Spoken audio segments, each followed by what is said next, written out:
Hello students, कैसे हैं आप लोग। हमारा आज का टॉपिक है एड्रेसिंग मोड। एड्रेसिंग मोड एक बहुत ही इम्पोर्टेंट टॉपिक है और एग्जाम में हमेशा पूछे जाने वाला एक टॉपिक है।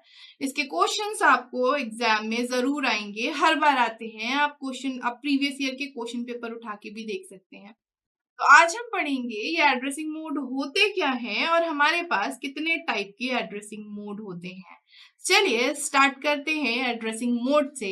तो एड्रेसिंग मोड से समझने से पहले हम जैसा कि इंस्ट्रक्शंस जानते हैं कि हमारे जो इंस्ट्रक्शन होता है उसमें हमारी दो चीजें होती हैं। एक होता है इसमें ऑप कोड या जिसको हम ऑपरेशन कोड भी बोलते हैं, और एक होता है ऑपरेंड।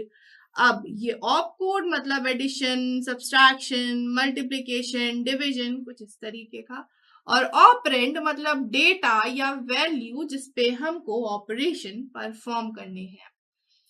अब ये जो डेटा है ये कंप्यूटर में हमें दो जगह मिलता है। ये या डेटा ये जो है वो हमें दो जगह स्टोर्ड रहता है, एक कंप्यूटर में, या फिर तो हमको ऑपरेंड मिलते हैं मेमोरी में, या फिर ऑपरेंड प्रोसेसर रजिस्टर में स्टोर होते हैं। एक एग्जाम्पल से अगर हम समझने की कोशिश करें तो फॉर एग्जाम्पल यहाँ मैंने लिखा a+b। ये तो सिंपल है, मेरा ऑप कोड है जो ये बता रहा है कि जो दो वैल्यूज होने वाली हैं उस पे ऑपरेशन क्या परफॉर्म होगा। लेकिन अगर हम बात करते हैं इस ए एंड बी की, तो जो हमारे ए एंड बी हैं वो हमें मिलेंगे कहाँ, ये हमें पता चलता है एड्रेसिंग मोड से। ये ए एंड बी हमारे या फिर तो मेमोरी में होंगे या फिर ये प्रोसेसर रजिस्टर में स्टोर होंगे। कई बार ये जो ए एंड बी है ये यहाँ पे ए एंड बी ना देके जो इंस्ट्रक्शन मिलता है कुछ इस तरीके का भी मिल सकता है, मतलब 10 और 20 जो कि होती है कांस्टेंट वैल्यूज।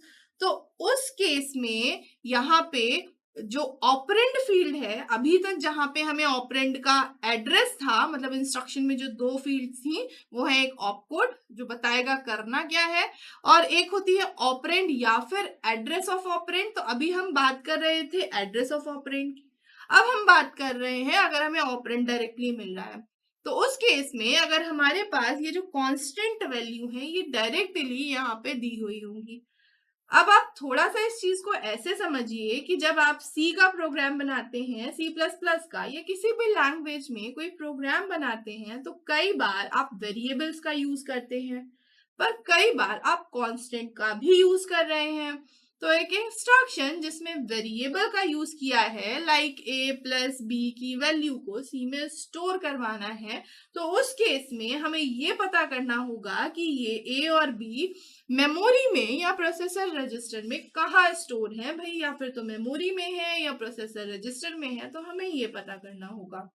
दूसरी चीज, आप प्रोग्राम में कई बार c इज इक्वल्स टू 10 कुछ ऐसा लिखते हैं। इसका मतलब है कि हमारा जो 10 है वो किसी एक वैल्यू में, वेरिएबल में आई मीन स्टोर करवाना है। तो यहाँ हम कई बार कांस्टेंट का भी इस्तेमाल करते हैं। तो इंस्ट्रक्शन में कई बार क्या होता है, यहाँ डायरेक्टली ऑपरेंड भी दिया होता है। तो इस तरीके का हमारा एक जो ऑपरेंड है हमें पता चलता है कि या क्या वो डायरेक्टली इंस्ट्रक्शन में गिवन है, या वो मेमोरी में है या रजिस्टर में है, ऐसा ही कुछ हो सकता है। तो इसी बेसिस पे हमने एड्रेसिंग मोड को कुछ 10 टाइप्स में डिवाइड किया हुआ है। हम टाइप देख लेते हैं एक एड्रेसिंग मोड के। तो जो हमारा पहला टाइप होता है वो होता है इम्प्लाइड एड्रेसिंग मोड। सेकंड है इमीडिएट एड्रेसिंग मोड। देन हमारे पास आते हैं रजिस्टर एड्रेसिंग मोड। फिर हमारे पास है register indirect addressing mode. Then we have direct addressing mode. we also do have indirect addressing mode। हमारे पास जो 7th है वो है auto increment and auto decrement addressing mode. फिर हमारे पास जो 8th है वो है रिलेटिव एड्रेसिंग मोड। 9th है indexed register addressing mode. And जो लास्ट है वो होता है बेस रजिस्टर एड्रेसिंग मोड। तो ये कुछ 10 टाइप्स में हमारे पास एड्रेसिंग मोड्स हैं। हर एक एड्रेसिंग मोड से हमें ये पता चलता है कि क्या इंस्ट्रक्शन में ही डेटा, हमारा जो डेटा है उसकी हिंट दी है, या फिर इंस्ट्रक्शन में ही डेटा है, या कहीं हमको डेटा मिलेगा रजिस्टर में, कहीं मिलेगा हमको मेमोरी में, कहीं इनडायरेक्टली हम उसको फेच करने वाले हैं। तो ये हमारा एड्रेसिंग मोड से हमें पता चलता है कि जो हमारा डेटा है वो एग्जैक्टली है कहाँ। अब इसके लिए हमें लगते हैं रेफरेंसेस। तो अगर हमें डेटा रजिस्टर में मिलता है तो उसको हम बोलते हैं रजिस्टर रेफरेंस, और अगर हमें डेटा मिलता है मेमोरी में तो उसको हम बोलते हैं मेमोरी रेफरेंस। कई बार हमें डेटा रजिस्टर में जाके फिर मेमोरी में मिलेगा, और कई बार हम मेमोरी में हमारे रजिस्टर की लोकेशन, रजिस्टर नंबर स्टोर्ड होगा, हम वहां जाएंगे तब हमें मिलेगा। तो उस बेसिस पे ये डिवीजन है, हम इसको बहुत ही डिटेल में एक एक करके अपने आगे वाले लेक्चर्स में समझेंगे। फिलहाल एक और पॉइंट समझ लीजिए कि ये एक होता है इफेक्टिव एड्रेस। इफेक्टिव एड्रेस क्या होता है? तो जैसे मैंने अभी आपको बताया कि ये जो इंस्ट्रक्शन है इसमें एक ऑप कोड की फील्ड होती है और एक एड्रेस की फील्ड होती है। कई बार इसमें एड्रेस ना देके डायरेक्टली हमारा होता है डेटा।